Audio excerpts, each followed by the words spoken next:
Street food के context में एक बात बड़ी चलन में रहती है कि जिस ठेले पर ज़्यादा भीड़ हो वहाँ का खाना अमूमन अच्छा होता है, आप निराश नहीं होगे। और भीड़ ऐसे ही बहुत से मामलों में बहुत सहायक होती है, फिर चाहे वो किसी की पॉपुलैरिटी से करना हो या फिर करना हो वोटिंग। लेकिन जब बात वोटिंग की आती है तो आजकल की राजनीतिक पार्टियां जीतने के लिए अपनाती हैं ऐसे ऐसे हथकंडे जो आपके तो क्या, शकुनी के भी जहन में ना आई हो। ऐसे ही एक मामला है वोटिंग का कि विरोधी पक्ष ने इलेक्शन कमीशन ऑफ इंडिया पे आरोप लगाया है कि सत्ता पक्ष ने इनके साथ मिल करके वोटों की चोरी की है, जिससे उन्हें जीतने में मदद मिली है। तो बात वापस आती है कि स्ट्रीट फूड वाली जो भीड़ है वो तो फिर भी रियल है, चाहे हो ऑर्गेनिक या फिर खरीदी हुई। लेकिन ये जो राजनीतिक पार्टियों वाली भीड़ है ये कैसी है? क्या ये जनता का क्राइसिस है? क्या एक ऐसा क्राइसिस है, एग्जिस्टेंशियल क्राइसिस, जिससे आने वाले समय में इन सत्ताधारी पक्ष को, इन राजनीतिक पार्टियों को, हमें और आपकी शायद उतनी ज़रूरत ही ना पड़े? इस पर आज हम पूरी बात करेंगे। वोट चोरी का पूरा मुद्दा क्या है, क्या वाकई हुआ है, और कुछ एविडेंसेस क्या हैं, इन तीनों पर हम प्रॉपर बात करेंगे। तो सबसे पहले हम समझते हैं कि ये बात सारी शुरू कहाँ से हुई।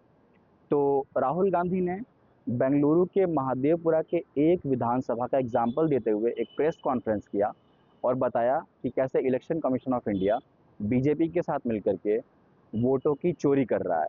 इसमें एक इलेक्शन में टोटल 1,65,000 वोटों की चोरी बताई गई थी, और इसमें कुल 5 तरह से वोटों की चोरी बताई गई थी, जिसमें पहले थे डुप्लीकेट वोटर्स, दूसरे जो मकान नंबर 0 पर रह रहे थे, तीसरे जो एक ही एड्रेस पे अनइमेजिनेबल नंबर्स में रह रहे थे, चौथे जिनकी फ़ोटोज़ करेक्ट नहीं थी, इनवैलिड फ़ोटोज़ थैनिस की फ़ोटोज़ के साथ रह रहे थे, और पाँचवें जो फर्स्ट टाइम वोटर्स का गलत इस्तेमाल कर रहे थे। इस पर इन्होंने प्रूफ भी दिए। प्रूफ वही थे जो इलेक्शन कमीशन ऑफ इंडिया ने इनको भेजे थे, और कोई भी डिजिटल प्रूफ नहीं थे, तो इसमें टाइम बहुत लगा था, 6 से 8 महीने लगे थे। इनकी पूरी टीम ने मिलकर के उस डेटा में से निकाला, गड्डी गड्डी भर के पेपर भेजे गए थे, और जिसके बाद ये बात पूरी उठी कि वाकई चोरी हो रही है। लेकिन इसके बाद भी इलेक्शन कमीशन ऑफ इंडिया ने कुछ कहा नहीं, बल्कि बीजेपी के स्पोक्स पर्सन लाइव आए सामने से और नॉर्मल पॉलिटिकल गेम चालू कर दिया, जो टिपिकल राजनीतिक पार्टियों का गेम होता है। इसके बाद फिर किसी तरह से करते हुए Gyanesh Kumar, chief of election commission of India, सामने आते हैं, एक प्रेस कॉन्फ्रेंस करते हैं, और इस प्रेस कॉन्फ्रेंस से हमें बहुत उम्मीदें थी कि कुछ सबूत सामने आएंगे, कुछ तथ्य सामने आएंगे, कुछ रियल बातें होंगी। लेकिन इस पूरे प्रेस कॉन्फ्रेंस में वो केवल ऊट पटांग जवाब देते हैं और फर्जी बातें करते हैं।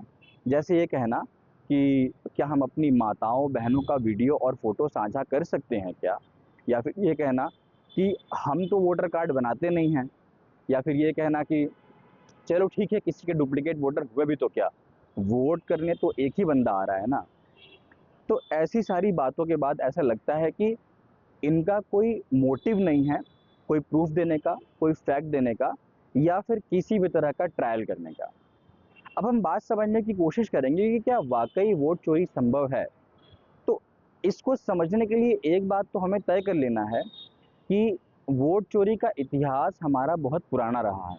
आज़ादी के बाद से ही, पहले चुनाव से ही बूथ कैप्चरिंग करना, बैलेट पेपर का इधर से उधर करना, ये एक हमारा लंबा इतिहास रहा है।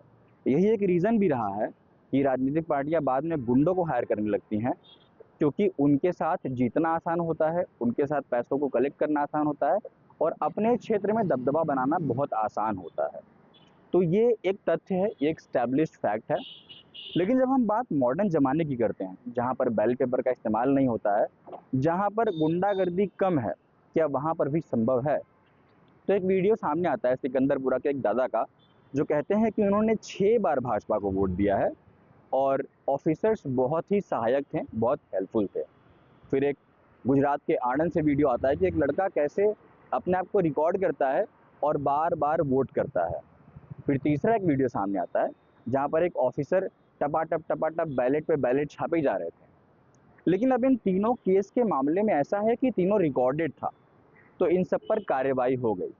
लेकिन जब बात इतनी तीनों की आती है सामने, और ये सब रिकॉर्डेड कैमरे पर हो सकती है, लोग सामने से कह सकते हैं, सामने से वीडियो बना सकते हैं, तो ऑफ द रिकॉर्ड क्यों नहीं पॉसिबल है, और इसकी क्या गारंटी है कि क्यों नहीं हुआ होगा।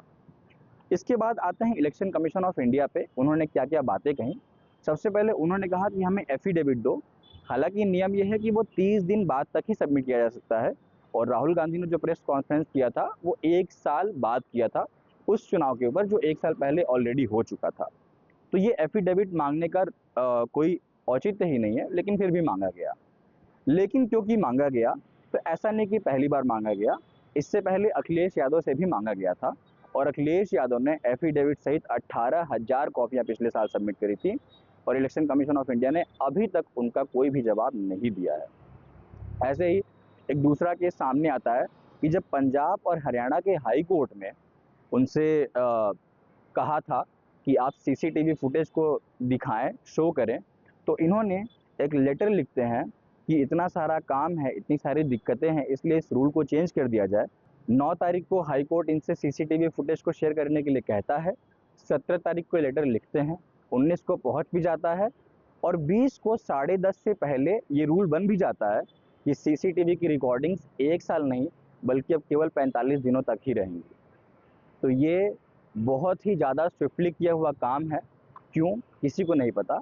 और एक तीसरा केस है कि बिहार की एसआईआर रिपोर्ट, जब ये पहली बार 1 तारीख को बिहार की एसआईआर रिपोर्ट पब्लिश करते हैं तो वो सब कुछ डिजिटली होता है, सब कुछ एक्सेसिबल होता है, रीडेबल होता है, लेकिन क्योंकि उसमें बहुत सारी गड़बड़ियाँ रहती हैं, उसमें बहुत सारी धांधलियाँ रहती हैं, तो ये तुरंत ही उसको पीडीएफ फॉर्म में अपलोड करते हैं, जो कि 1 MB से 7 MB का हो जाता है और टोटली अनरीडेबल हो जाता है। उसे आप किसी भी तरह से रीड नहीं कर सकते, इवन ACI नंबर तक आप रीड नहीं कर सकते। तो ये 3 बातें हैं। अब आते हैं कि इतने आज़ादी के बाद हमारे इलेक्शन कमीशन ऑफ इंडिया में कुछ रिफॉर्म्स क्यों नहीं है। एक ऐसा मॉडर्न युग जहाँ पे हम AI की मदद से, कैमरों की मदद से, सॉफ्टवेयर की मदद से फेस रिकग्निशन कर सकते हैं, फेसबुक जैसे सोशल मीडिया इसका इस्तेमाल करते हैं, चाइना जैसे शहर इस्तेमाल करते हैं, फिर हम क्यों नहीं करते हैं। इलेक्शन कमीशन ऑफ इंडिया कहता है कि उसके पास डुप्लीकेट वोटर्स को वेरीफाई करने का कोई तरीका नहीं है, जबकि उसी के देश में बैंक्स और आधार कार्ड जैसी कंपनियां बहुत कुछ करती हैं इस चीज़ के लिए। BLOs जब सड़क पर वोटर ID कार्ड बनाते हैं तो हम समझ सकते हैं वहाँ पर कि चलो ठीक है, किसी को अपने पिताजी का नाम नहीं पता इसलिए क ख ग लिख दिया गया, किसी को अपना एड्रेस नहीं पता इसलिए एड्रेस नंबर 0 कर दिया गया। लेकिन जब इलेक्शन कमीशन ऑफ इंडिया को ये जिम्मेदारी दी गई है कि वो वोटिंग कराए, तो इसका वेरिफिकेशन वो नहीं तो कौन करेगा, और वो क्यों नहीं करना चाहती है या क्यों नहीं करती है इसने मॉडर्न ज़माने में। इन सब बातों के बहुत सारे सवाल हैं। एक ऐसी डेमोक्रेसी में, एक ऐसी कॉन्स्टिट्यूशन बॉडीज़ में जब कोई भी फैक्चुअल और टेक्निकल जवाब नहीं आता है, तो ऐसा लगता है कि सभी पॉलिटिकली मोटिवेटेड हैं, और कोई भी जनता के हित में, अपने कार्य के हित में कोई काम नहीं करना चाहता है। सब केवल एक काम करना चाहते हैं, और वो है कि जो उन्हें पैसा दे, जो उनकी बात करे। मैं ये आरोप नहीं लगा रहा हूँ, लेकिन जिस तरह की बातें सामने आ रही हैं, जिस तरह के फैक्ट्स कहते हैं, जिस तरह का इलेक्शन कमीशन ऑफ इंडिया का इतिहास कहता है, वो यही बताता है कि उन्हें किसी भी तरह के प्रूफ देने से बहुत एतराज़ है। एक आखिरी बात ये है कि जब महाराष्ट्र के इलेक्शंस की एनालिसिस हुई थी, तो उसमें पाया गया था कि ऐसे कई सारे कैंडिडेट थे जो बहुत ही छोटे छोटे मार्जिन से जीते थे, और ऐसे बहुत से जगह थे जहाँ पर अचानक से शाम को वोटिंग शुरू हो गई थी, या कहीं कहीं तो मिडनाइट में भी ऐसी बहुत सारी वोटिंग शुरू हो गई थी जो कि एक्सपेक्टेड नहीं था, जहाँ पे वोटर्स 6 महीने में कुछ ही संख्या में बढ़े होंगे, लेकिन उसके बावजूद जो वोटिंग करने वाले लोग थे वो 45 लाख से बढ़ गए मात्र 6 महीनों में।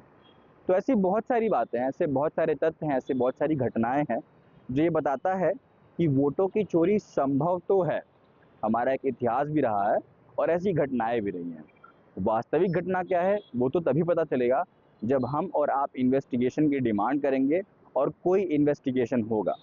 अभी तक का अपडेट इतना ही है कि अभी किसी भी कॉन्स्टिट्यूशन बॉडी ने प्रूफ देने से इनकार कर दिया है, और अभी कहीं भी कोई टेक्निकल सवालों के जवाब नहीं दे रहा है, कोई भी टेक्निकल जवाब नहीं दे रहा है, सब सिर्फ पॉलिटिकल गेम खेल रहा है। कब तक चलेगा? तब तक चलेगा जब तक हम और आप मजबूती से सवाल नहीं पूछेंगे। आप सवाल पूछते हैं या नहीं, ये आप देखिए। तब तक के लिए मैं अवनीश पांडे अब तक। धन्यवाद।